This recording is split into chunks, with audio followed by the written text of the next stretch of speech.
You've probably heard the saying before, we need to work on the business, not just in the business. Congratulations on your promotion. You now get to work on the business. Hello, I'm Sean Kent Hayashi, an executive coach with the Professional Development Group. Congratulations, you've been promoted to that job you've been wanting. Perhaps it's the CEO role, maybe it's a senior leader role in your organization. Chances are the skills that you needed in order to be targeted, identified on someone's succession plan, that got you the promotion, chances are really good those skills are not going to be what it takes to do the new job. Today we're going to be talking about what great leaders do. Perhaps you've been very busy doing the work, making great things happen.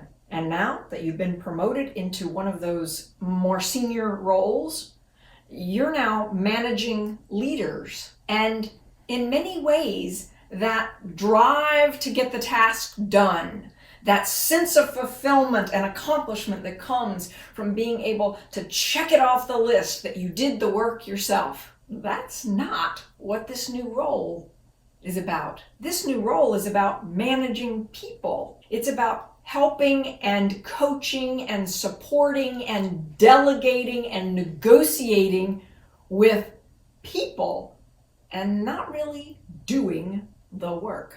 Your number one accountability is being a part of a high-performing leadership team. Your number two accountability is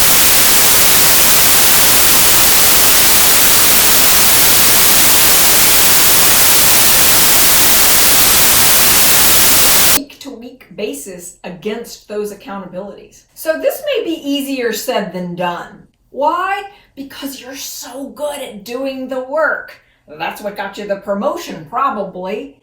And when people who are now doing the work come in and want to talk it out with you, you've got to be careful that you don't jump back in and start doing it for them. We train people how to work with us. We train people how to engage with us. And too many times I've walked into an organization and discovered that the leader or the leaders were actually doing the job of the person a level or maybe even two levels below them. So we've got to be really careful for you to recognize that if you're in one of those executive leadership roles, now the tools and the way in which you do your work has changed dramatically. Get prepared for that. Once I had a coaching client say to me, you know, Sean, if I could get out of all of these meetings, I would be so much happier. To which I said back, and then you wouldn't be the executive leader, because part of that leader role that you play is having those conversations with people, helping them to get clear about the direction, the path, what you'd like to see more of, what you would like to see less of, what's really working, what the opportunities are. It's those conversations and those meetings that enable you to do your job. So if you don't like meetings, chances are you're not running them well as an executive leader, and you need to learn some new tools for doing so. We have a video about leading great meetings that will connect below. But again, begin to embrace the idea that meetings and conversations are your tools for managing your team. Building a culture, building a high-performance culture, getting the right people on the team, getting people who are aligned with the vision and the mission and the strategy of your business, and understanding how those people will work together and being the catalyst for keeping the project work moving forward. This is a big part of what you need to be focused on day to day. I recently worked with the CEO of a manufacturing organization, and one of their goals was to dramatically increase their revenue. The challenge was, when asked about their approach, how they would do that, they in essence imagined that they were all just going to work harder, longer hours. That doesn't add up. As a leader, you have to think about who are the people that I need on my team And how many more will I need? What we ended up doing was doubling the sales force. They had already built the internal operations system that enabled them to scale. But now what they needed to do was dramatically increase the number of people out selling so that they could, in fact, double their revenue, which they did. So if you're the CEO, the company doesn't necessarily need you to be the one outselling.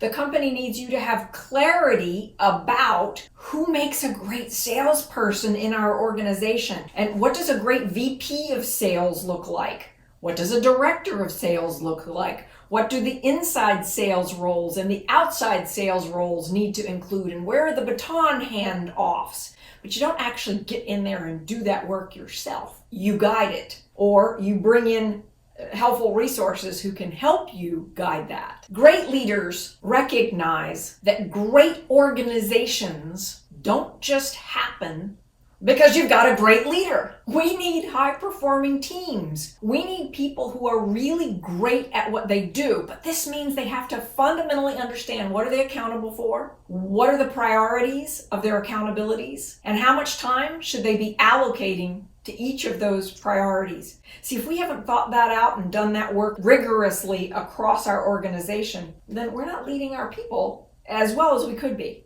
As a great CEO, you know the importance of working on the business, not just in the business. Congratulations on your promotion.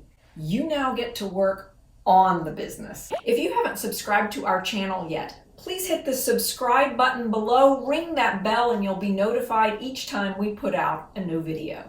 Thank you for joining me. I look forward to seeing you in the next video.